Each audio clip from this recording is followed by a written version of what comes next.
Los otros dos oradores se van a ocupar de cuestiones jurídicas. Yo me voy a ocupar de cuestiones extrajurídicas, pero vinculadas con el ejercicio del poder punitivo. El poder punitivo reaparece a fines del siglo II europeo para quedarse definitivamente con nosotros, y ese poder punitivo necesitó un texto, porque la intervención de los terceros en ese ejercicio, o de un tercero por fuera de los protagonistas en ese ejercicio, era un acto de poder verticalizado. Se requirió un texto. El texto se encontró en el derecho romano imperial a través de la Universidad de Bolonia, con acaso una de las escuelas, de las primeras escuelas jurídicas, la escuela de los glosadores, y acaso también con esta primera actitud ante el ejercicio del poder punitivo, que es una actitud de legitimación por elusión. Esto es, se legitima una determinada práctica porque no nos ocupamos de la práctica real. A poco de andar, el entonces Papa, en los primeros años del 1230, decide perseguir las herejías mediante tribunales ad hoc especializados en eso, y crea los tribunales de la Inquisición. La creación de los tribunales de la Inquisición fue, no hay discusión sobre eso, para aniquilar, palabra que nos recuerda a algún decreto de fines del siglo XX, para aniquilar a los cátaros. Los cátaros eran un grupo de cristianos que habitaban lo que hoy es Francia y que fundamentalmente tenían una tesis teológica, antropológica, filosófica, dualista, y que quizá hayan sido objeto de persecución porque sostenían expresamente que no podía haber salvación personal a través de la Iglesia romana, porque la Iglesia católica era la madre de las fornicadoras, decían los cátaros. Cuando la Inquisición aniquiló a los cátaros, aparece en el 1400 un estereotipo, otro estereotipo aparece en Europa, y el estereotipo que aparece es el estereotipo de la bruja. La bruja estereotipada.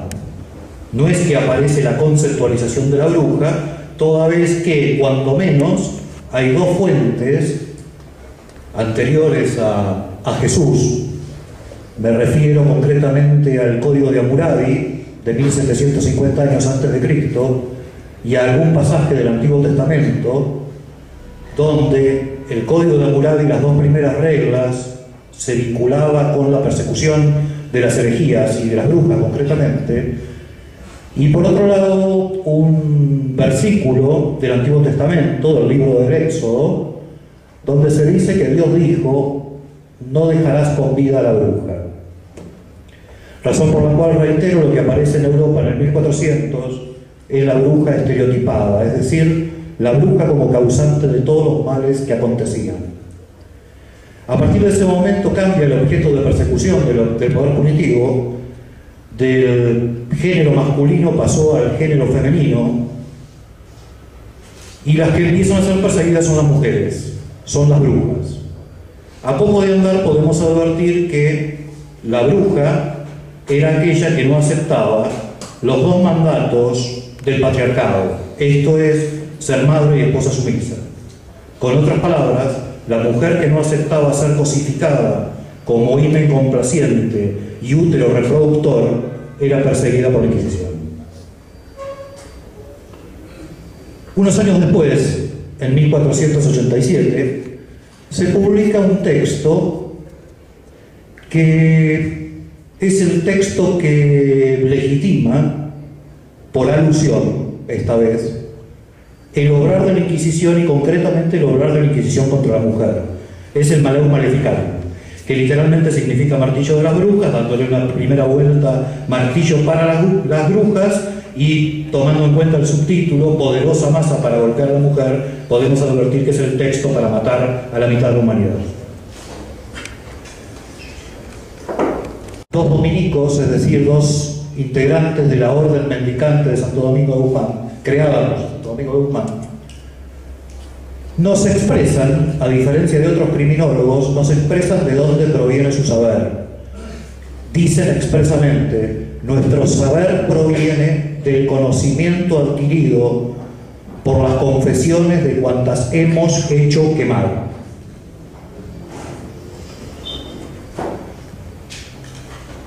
La tesis central del Malleus Maleficarum es que las mujeres son inferiores a los hombres por numerosos motivos, entre otros porque han sido creadas de una costilla curva de Adán, luego de que Dios, agregaría yo, luego de que Dios creó los alacranes, los caracoles y los bichos bolita, esto es, después de la creación de los animales creó a la mujer y creó a los animales para que Adán no esté solo. La segunda razón es porque la mujer tiene un defecto, y es el defecto de no querer ser gobernada por el hombre. La tercera es que, textualmente, la mujer tiene la boca de la vulva insatisfecha. Esto es, como no puede ser saciada sexualmente por los humanos, salen a copular con los demonios. En esa cópula a veces implica engendrar nuevos seres diabólicos, cuando la bruja esté dispuesta a la concepción, y cuando no esté dispuesta a la concepción es simplemente para procurar placer sexual. En esta etapa, el poder punitivo se legitima ilimitadamente, no hay límite alguno al ejercicio del poder punitivo, y por supuesto que en este marco inquisitorial había clases que eran beneficiarias de ese ejercicio de poder, que obviamente eran la nobleza y el clero. Este sistema acontece en rasgos generales hasta el siglo XVIII, y en el siglo XVIII hay una reacción contra el discurso inquisitorial y el discurso absolutista, en definitiva, y la clase que pujaba para ascender al poder, que era la burguesía, necesitaba un texto y un artificio para, entre otras cosas, cuestionar o desvirtuar o refutar o destruir la concepción teocrática del poder, y entonces recurrió a lo que era el artificio de la época en distintas formulaciones, pero el artificio de la época al fin, que era el contrato social. El contrato social entonces era el artificio que permitía trascender y abandonar una tesis organicista, la idea de que esto es un organismo creado por Dios, por un lado, es fruto de un acuerdo humano, la sociedad civil. La idea de límites al poder punitivo, y por supuesto, debo decir como nota marginal, cierta concepción de igualdad, y esto con comillas grandes, habría que formularlo, en razón de que el contrato implicaba una paridad, pero claro, una paridad entre algunos, no entre todos, concretamente entre los masculinos blancos propietarios. Cuando la burguesía se consolida en el poder, decide archivar este discurso, porque este discurso podía cuestionar ese ejercicio de poder ilimitado, y hay una vuelta al Malleus con una sola diferencia. La sola diferencia es que se sustituyó a Dios por la ciencia, y la ciencia que aparece, la disciplina que aparece, es la criminología. Con otras palabras, estamos a mediados del siglo XIX con el positivismo criminológico.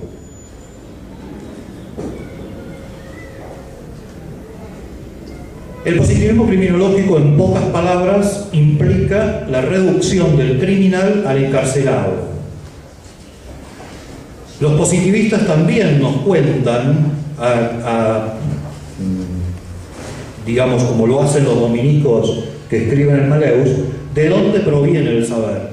Y el saber o la criminología en definitiva, positivista, no es otra cosa más que la sistematización del saber obtenido mediante observación en las instituciones de secuestro, hospicios y cárceles.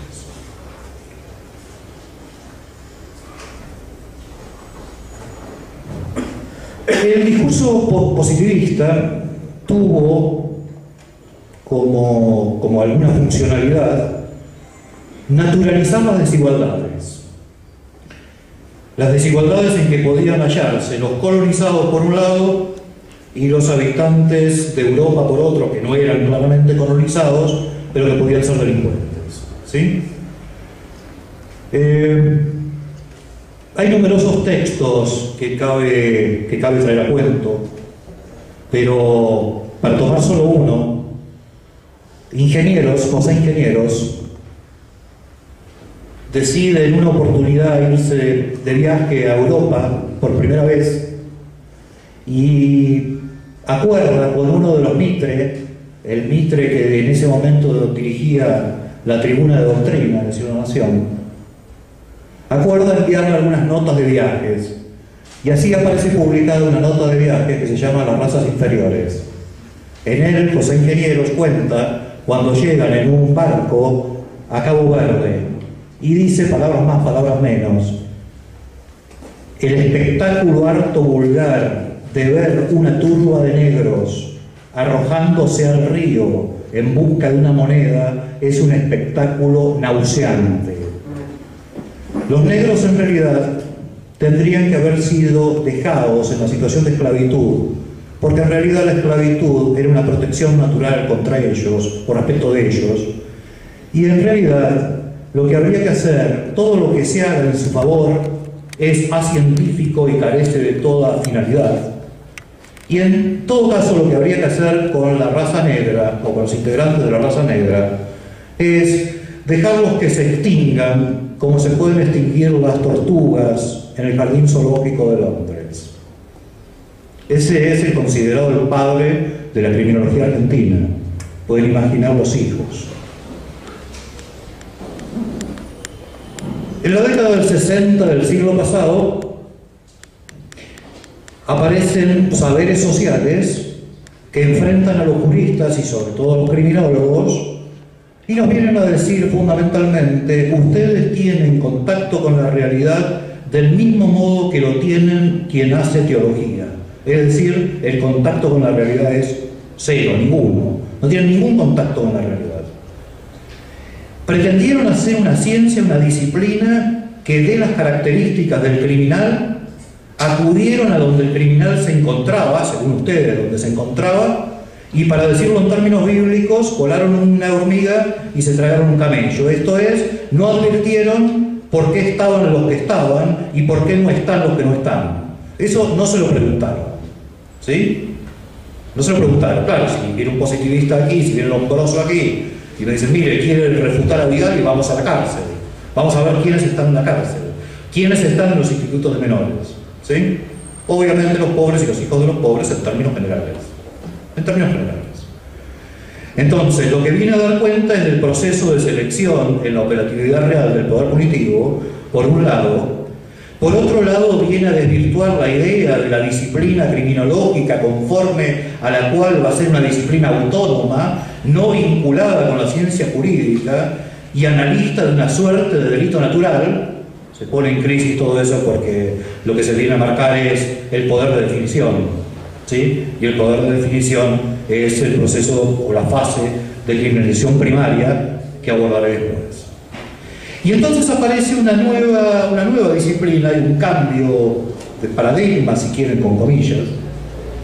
Y entonces ya no es como en el paradigma etiológico la búsqueda de la causa de la criminalidad, originariamente en el delincuente y luego en otros factores, sino cómo reacciona la reacción social. Por eso se llamaron las criminologías de la reacción social. Lo que se empieza a tematizar entonces es esa actividad de las agencias estatales que nos posibilitan conceptualizar el proceso de criminalización. ¿Sí? A partir de ahí se empezó a distinguir dos fases del proceso de criminalización. una fase primaria y una fase secundaria.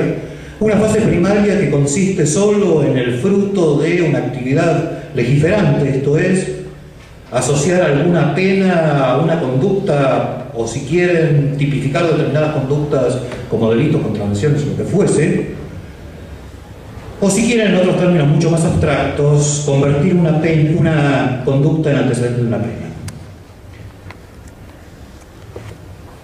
Esa fase es selectiva.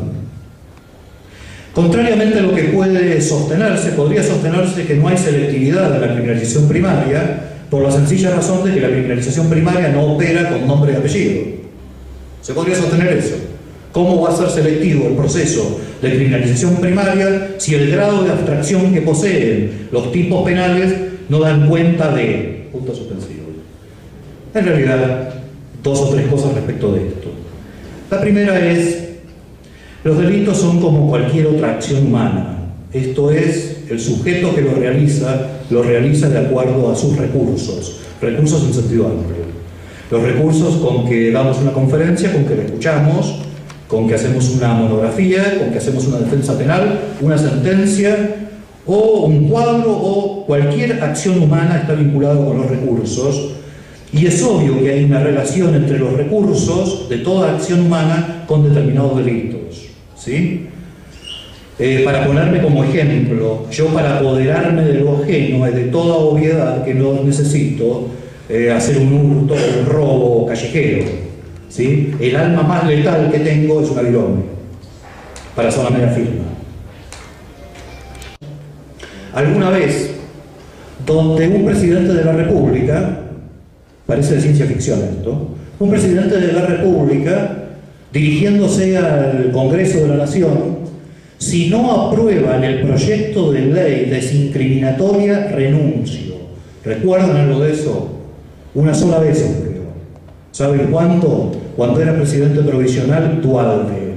¿Saben de qué se trataba? Ley de subversión económica.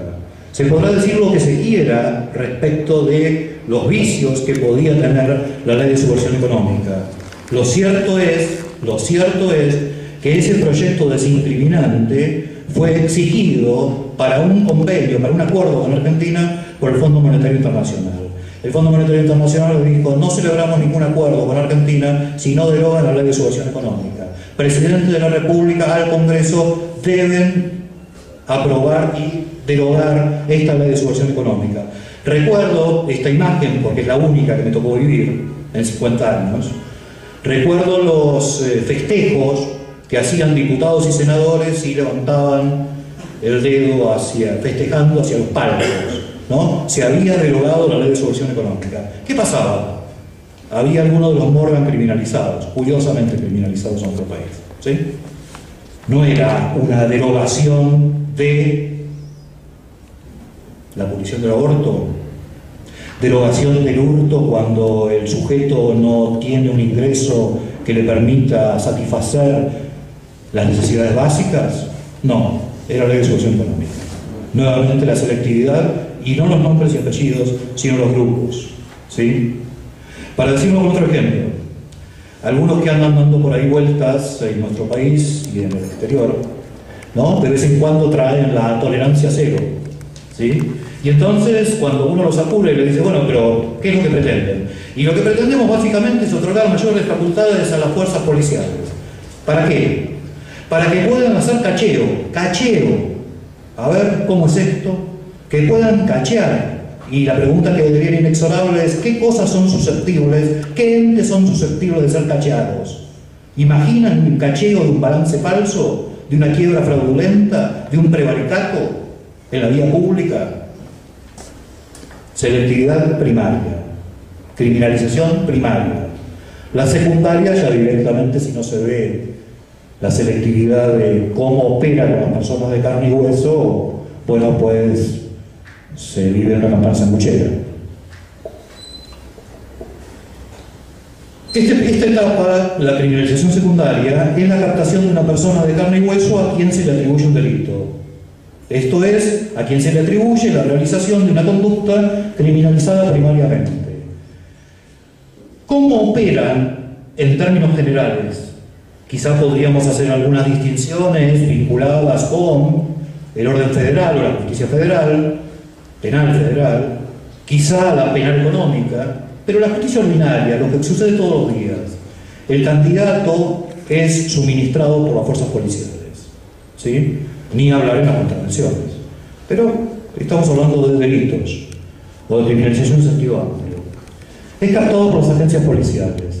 ¿Cómo es ese proceso de captación por las agencias policiales? Bueno, tiene varias cosas a ser tenidas en cuenta. En primer lugar, opera en los espacios públicos. En términos generales, opera en los espacios públicos, ¿sí? Es obvio que la agencia policial no se mete en el estudio del doctor Bovino ni en los despachos de Delgado y mío a ver si prevaricamos o cometemos algún otro delito, ¿no? Y tampoco hay tareas de inteligencia de los que seamos objeto de investigación. Opera en la calle. Opera en la calle con los recursos con que cuenta. Es típico en algunos lugares, como la provincia de Buenos Aires, donde he sido magistrado durante 12 años, que los patrulleros, entre otras cosas, no tengan naftas, ¿sí? Digo, para ver cómo opera.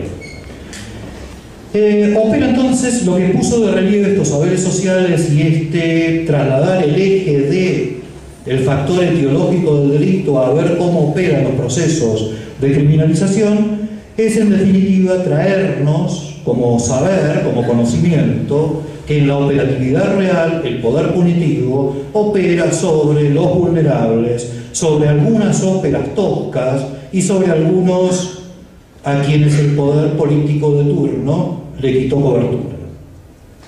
Obvio que hay óperas toscas, ¿no?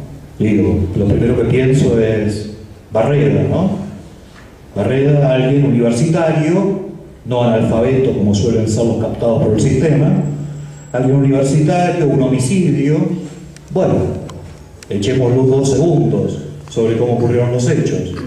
El tipo vivía en una suerte de bolsón de matriarcado, ¿sí? El patriarcado se instaló 4000 años antes de Cristo, pero Barreda tuvo una suerte de matriarcado, donde le decían Conchita, pero no eróticamente, sino denigratoriamente, y entonces le decían todos los habitantes de la casa: mirá Conchita, el bronce de la araña no brilla, agarrá 3 en 1 una franela y anda a limpiarlo, y así sucesivamente, hasta que un día le dijeron: mirá Conchita, si no sacás las hojas secas de la canaleta, del techo, del desagüe, del techo de la entrada, lo que va a ocurrir es que se va a filtrar, etcétera, etcétera.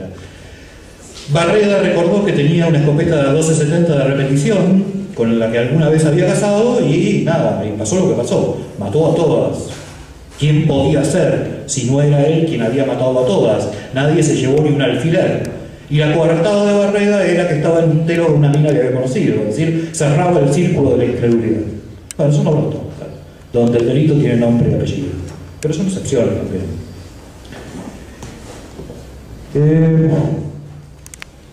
Si lo quisiéramos decir de otro modo, como alguna vez lo he expresado, la historia del poder punitivo es la historia de caza de humanos conforme a estereotipos. Suelo, hace 20 años que soy profesor de esta casa, y suelo hacer siempre, hace 20 años que lo hago, siempre en la primera clase de cada curso que comienza, hago que los alumnos hagan 4 dibujos. Alguien que vende su cuerpo, alguien que ha delinquido, alguien que ejerce la abogacía y finalmente una casa. Podrán imaginar el resultado de esos dibujos. En alguien que vende su cuerpo, por supuesto, es una prostituta pobre. Es decir, es una prostituta que ejerce su oficio en la vía pública al lado de un semáforo. No es en un petit hotel en Recoleta, ¿sí? No es en un book de un hotel 5 estrellas, es la que está en la calle, ¿sí? La que tendrá que arreglar con el oficial de servicio para poder seguir estando en esa esquina, etcétera, etcétera, ¿sí? Pero además, se recuerda la consigna: alguien que vende su cuerpo. No es alguien que vende su cuerpo prestando un quórum, no es alguien que vende su cuerpo puntos suspensivos, es prostituta pobre.